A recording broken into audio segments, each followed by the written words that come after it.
In the warm rays of the setting sun, which glided over the hills like gold over the waves, a lone knight named Arno slowly dismounted from his horse. Behind him lay long weeks of travel, full of battles, cold and longing, but now, on this evening, he found himself in a valley covered with a soft carpet of flowers. Time itself seemed to slow down so as not to disturb the peace of this corner. Arno took off his helmet and inhaled the scent of wild herbs and daisies. The air was clean and warm, saturated with summer sweetness. His shoulders relaxed under the heavy chain mail, and he knelt in the very center of the blooming field, where the wind barely stirred the petals, as if gently rocking the earth. He stretched out his legs, leaned against a round, sun-warmed boulder, and closed his eyes. The rustling of dragonflies, the murmur of a stream somewhere nearby, the rare whistling of birds in the crowns of lonely oaks around, all this merged into one lulling sound like a quiet lullaby. The knight's thoughts flowed slowly like water in a pond. He remembered his village, where he had once been just a boy with a wooden sword, then how he had put on armor for the first time, and how his heart had thundered louder than the iron on his chest. But now, it wasn't the weapon that was important to him, but this warmth, this silence, these flowers that touched his hands. Clouds were floating in the sky, one shaped like a castle, the other like a horse galloping through the sky. He squinted, and it seemed to him that a fairy flew over the field, light, almost invisible, like a petal. She touched his forehead with a cool breeze, and the knight smiled. His sword lay beside him, useless and calm, as if he had fallen asleep himself. The birds were not afraid of Arno. A little bluebird even sat on the edge of his boot and looked into his face as if asking, "Are you staying here long?"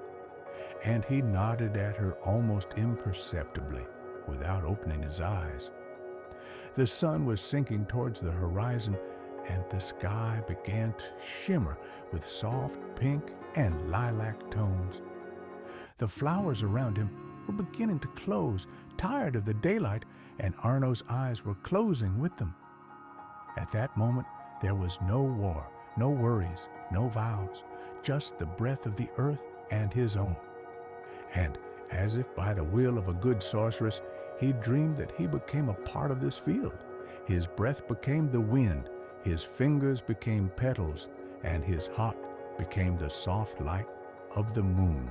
He slept, smiling, and the earth guarded his sleep as he had once guarded others. And so the knight Arno rested, not alone, but among the flowers, under the guard of peace and quiet, until morning came. Night fell over the valley like a soft blanket of velvet, dotted with silver stars. Everything went quiet. Even the wind slowed down, respecting the sleep of someone who had spent so much time on the roads. Arno slept soundly, deeply, as if the earth itself kept his peace, rocking him with the breath of the grasses and the rustle of the wings of night moths. Time passed unnoticed. The moon rose high in the sky, its cold light touching the knight's armor, turning the metal into a milky surface. Dew began to gather on the grass, sparkling in the light of the heavenly lights, and each drop was like a small memory, vague but warm. In his dream, Arno saw the forests through which he had once wandered, not knowing the purpose, only following the call of his heart. He was walking through them now, light, unarmed, barefoot, leaving no footprints. Flowers bloomed under his footsteps, and the scent of honey and smoke from the campfire hung in the air. He knew it wasn't real, but he didn't want to wake up. There was no pain, no memory of the dead, and no need to be strong. He just was. Meanwhile, in reality, a fox ran nearby. She stopped by the sleeping knight, cocked her ears warily, peered, and, sensing the absence of danger, disappeared into the grass. An owl slid behind her like a shadow, spreading its wings soundlessly over the field. The hours have passed. Somewhere beyond the hills, a rooster crowed, and the sky slowly began to turn gray.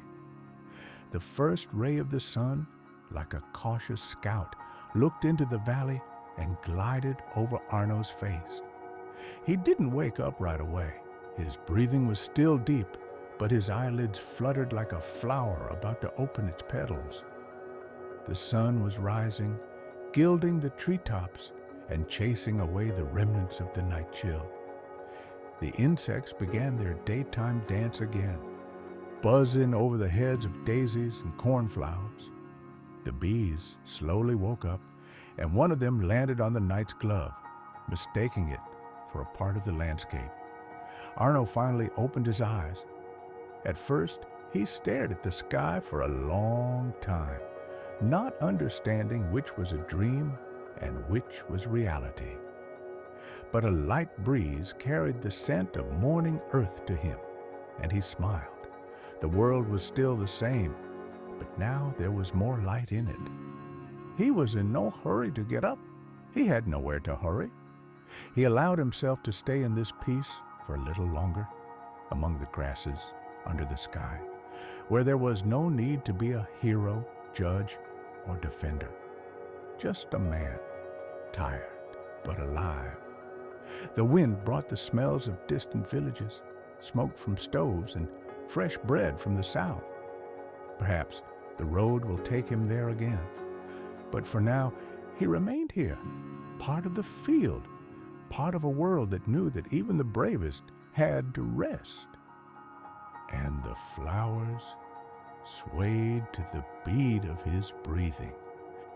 The sun was slowly rising above the horizon, and its rays spread across the valley, giving everything shades of amber and gold. Warmth seeped through Arno's chainmail, warming his tired body.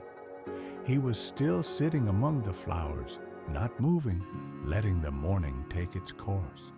Small clouds hovered above him, their reflection blurred in the dew on the leaves.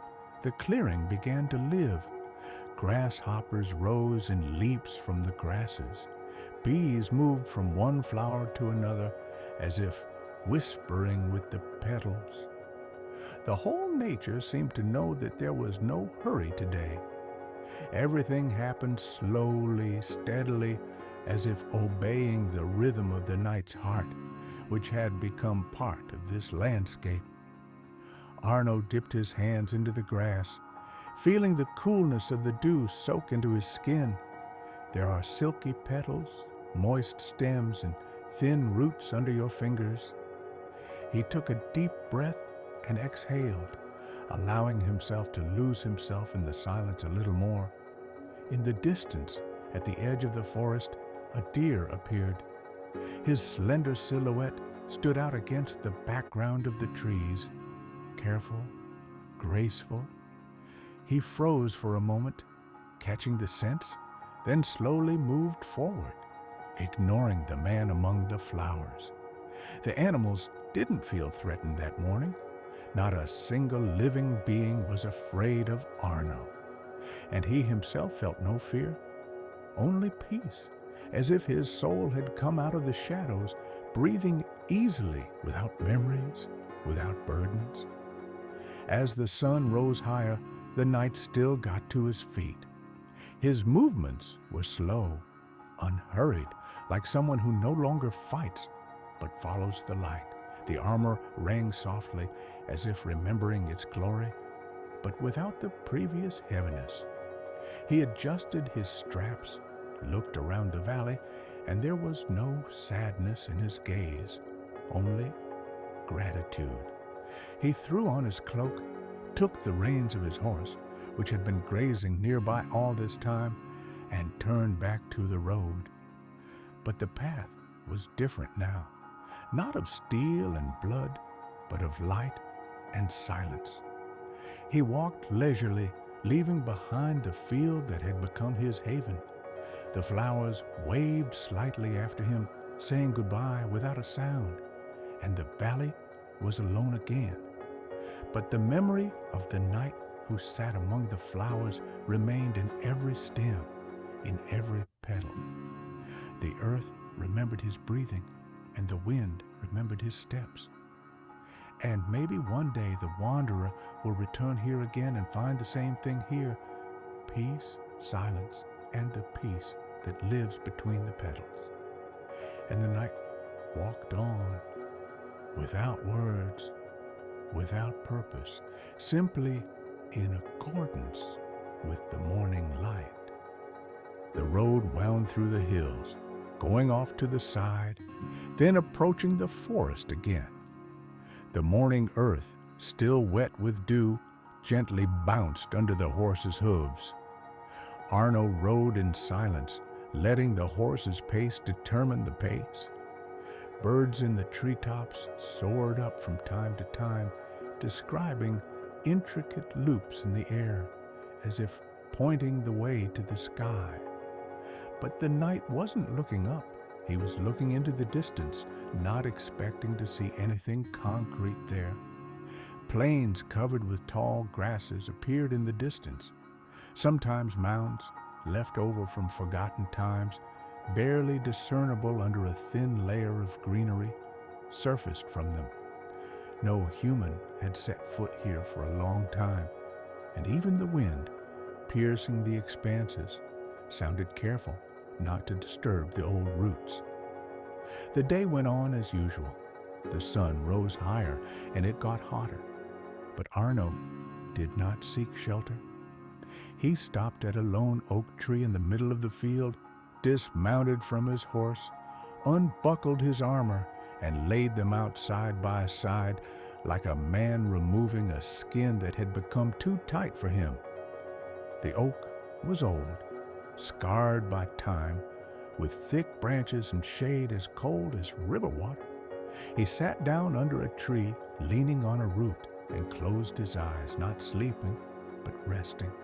The past did not pull him back, and the future did not call him forward.